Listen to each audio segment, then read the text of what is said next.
spread his ashes, he didn't say where. We are laying Daddy to rest in Montecito a week from Saturday, next to Mother. Francine, I promised Joe. We also need to discuss this house. But this is our home. It's Francine. She's threatening to sell the house unless I give her Joe's ashes. Joe wouldn't want you to lose this house. That was our villa. She's bringing Daddy's ashes. You're doing the right thing, especially going in person. And we'll come with you. We'll what? Shotgun! Don't let anything happen to Joe. California, here we come. Have you ever been to the Salt Flats? No. Stop the guy, damn it! Carol Brim said, damn it. I did not.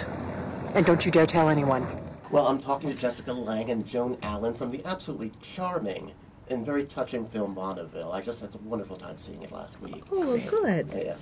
Is it very unusual? Now, your characters, you take this wonderful road trip from Pocatello, Idaho to Santa Barbara. Is it unusual as women to see screenplays coming to your desks about women buddy pictures and women road trips? Is this unusual for you? It is. Yes. It is, yeah. What is the appeal of doing a film like this?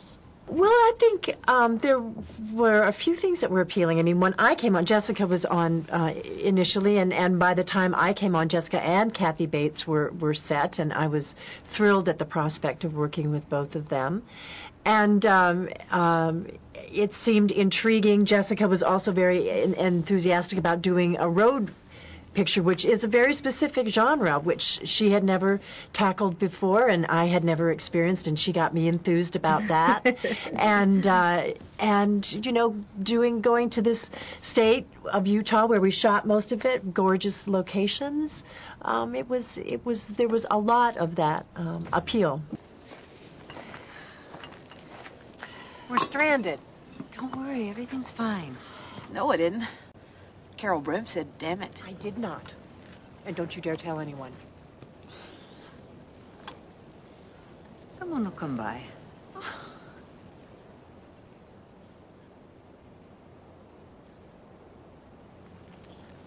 We could die here.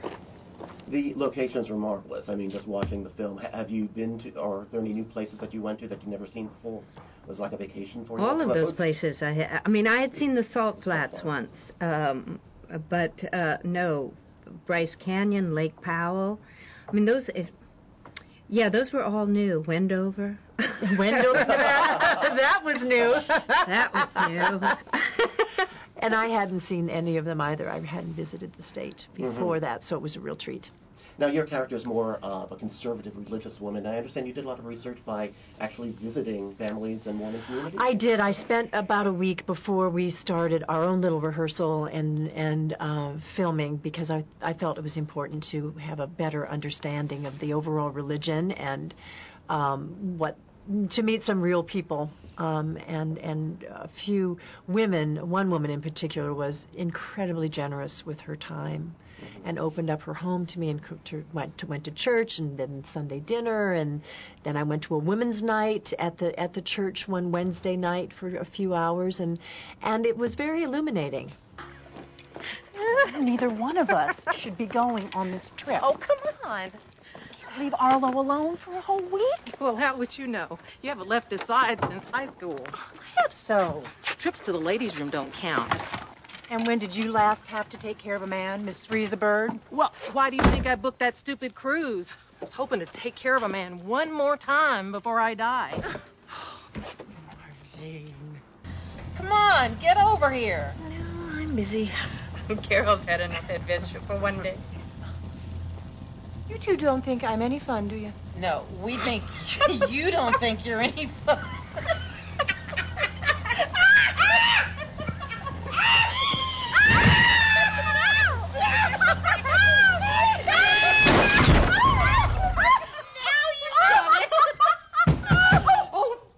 When we first see your character, Jessica, it's a very natural look.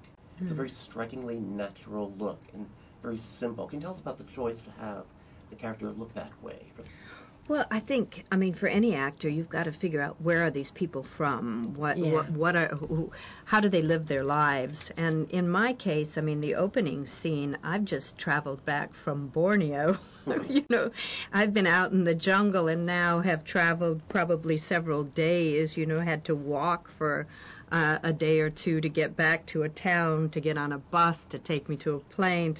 So you figure all that in and try to. Of course, it's always second guessing, but you try to figure out, well, what would be honest in this case. She's worn out. She's been on the road for a while under the worst of circumstances, bringing her dead husband home. So you don't want to look too glamorous. People commenting at the screening I went to, she looked exhausted, spent, but absolutely radiant. Oh, That's well. Amazing combination there. Well, that is That's what you want. Exactly. Were there any special challenges working with a first-time director in a case like this? Well, there is to a degree. Chris is a lovely human being, and that in and of itself is worth a tremendous amount.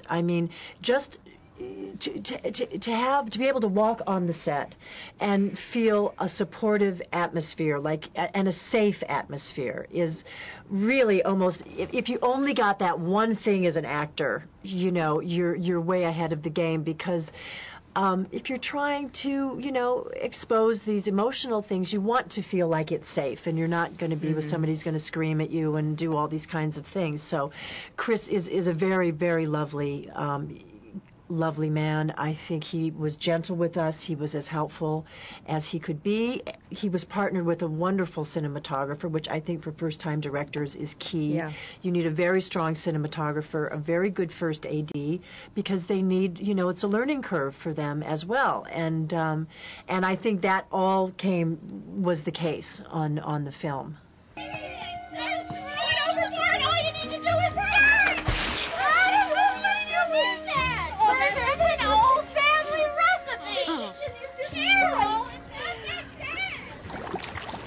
Burn down the whole boat. Well, you didn't have to throw it overboard. What was it? Asphalt. What was it supposed to be? I don't know, but whatever it was, at least we know water kills it. Okay, Martha Stewart, you make dinner. Things work out in ways that we can't always understand. I suppose. Look at Joe. When he left Santa Barbara, he never expected to live the rest of his life in Pocatello. Well, who expects that? Or to die in Borneo. But you know what? I don't think he would have changed a bit. Luscious. Oh, loser.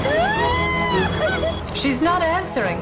I just don't understand why you're trying so hard not to get to Santa Barbara when it's the whole reason that we're on this trip. You're so worried about Francine. I am not worried about Francine. I am worried about you. Where do you think you're going to live? In the chilly hours and minutes of uncertainty, I want to be. Martine's not back yet. Guess I've always had a problem with authority figures. More like authority's got a problem with you. To feel you all around me. He took me dancing. Yeah? I haven't done that in 15 years. Oh, that's too long. Well, try and catch the wind. You two don't think I'm any fun, do you? You don't think you're any fun.